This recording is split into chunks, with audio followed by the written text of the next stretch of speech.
దేవునికి స్తోత్రం. మీ అందరికీ వందనాలు. దేవుని వాక్యం సెలవిస్తుంది.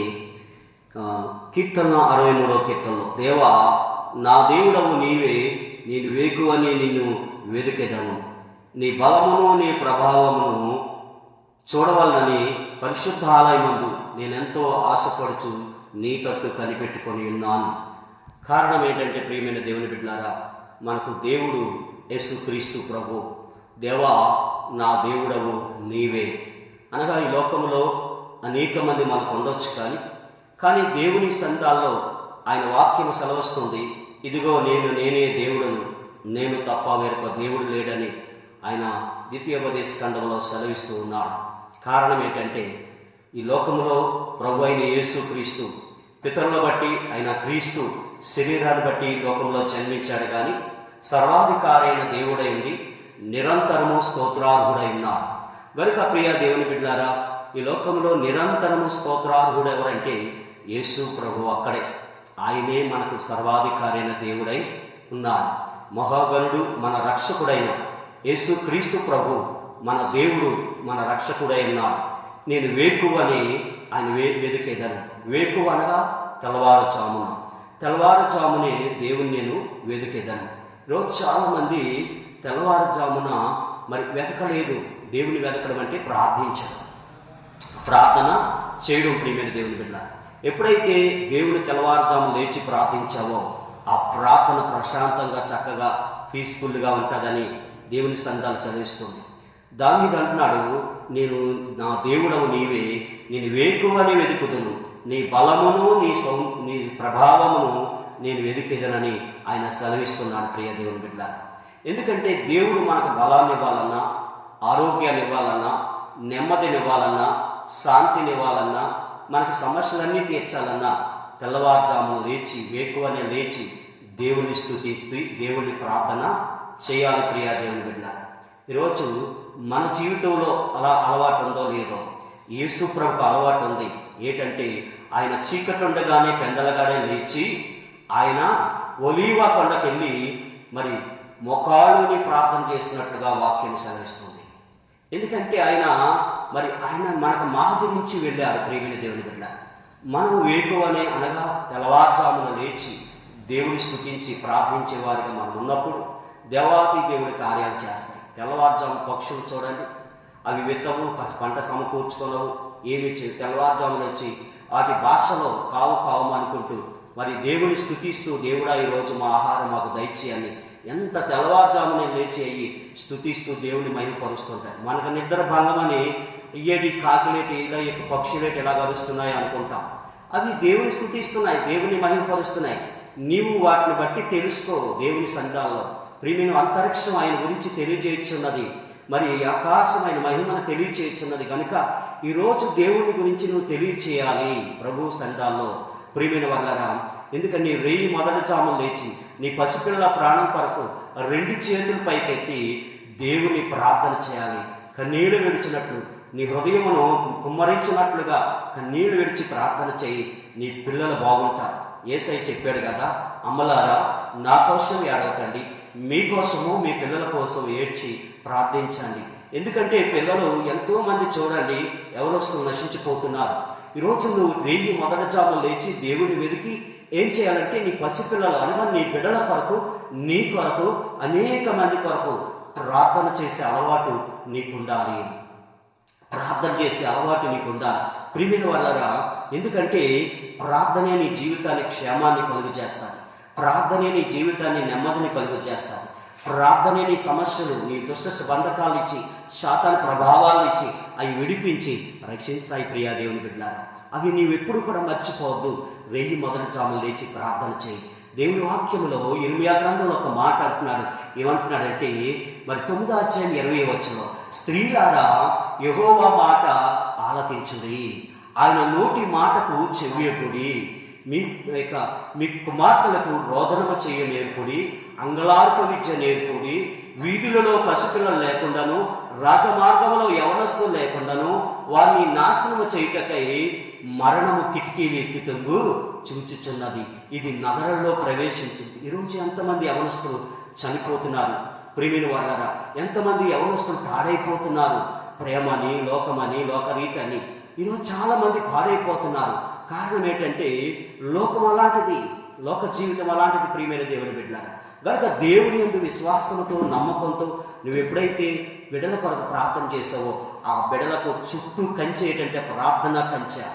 సాతాను ప్రభావాలు వాళ్ళు తాకకుండా, వారిని అంటకుండా నీ బిడ్డలను కాపాడుతుంది. అందుకే అన్నాడు, స్త్రీలారా యెహోవా మాట ఆలకించండి, ఆయన నోటి మాటకు చెవి ఒక్కండి, మీ కుమార్తెలకు కుమారులకు రోదనము చేయండి. ప్రార్థన చేయడం నేర్పించాలంటే వాళ్ళకి.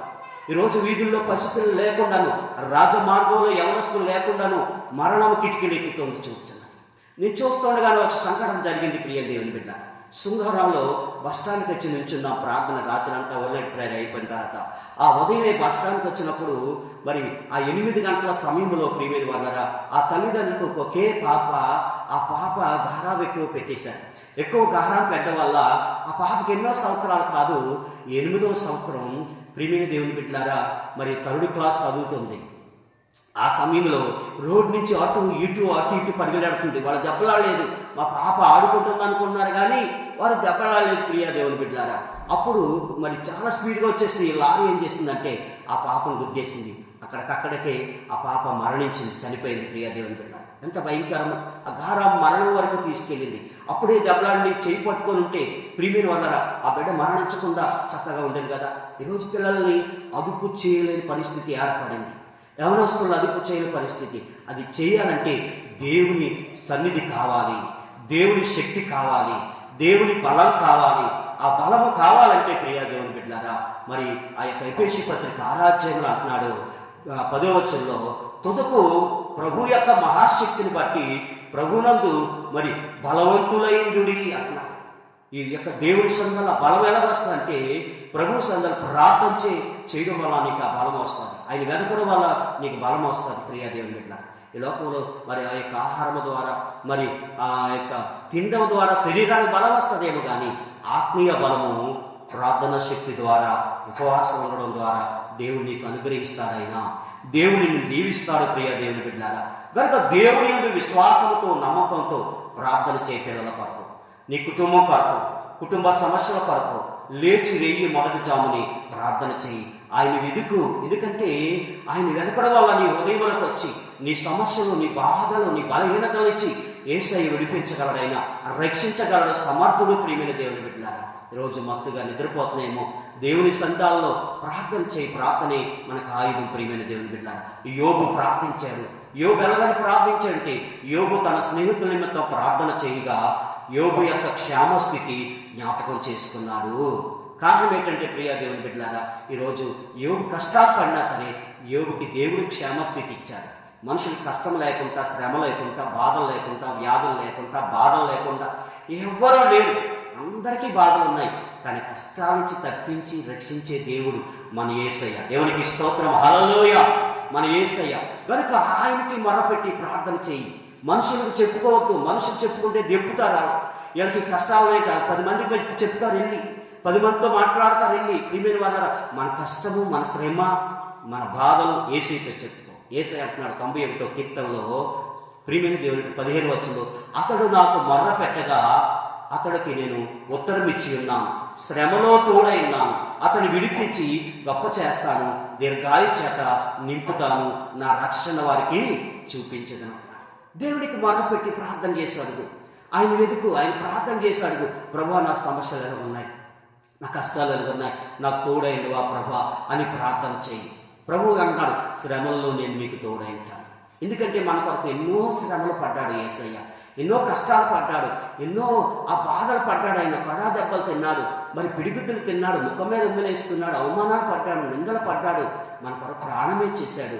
అన్ని పడ్డా యేసయ్య మన కష్టాలు ఏటో తెలియవా ఆయనకి, మన బాధలు ఏటో తెలియవా యేసయ్యకి తెలుసు కదా.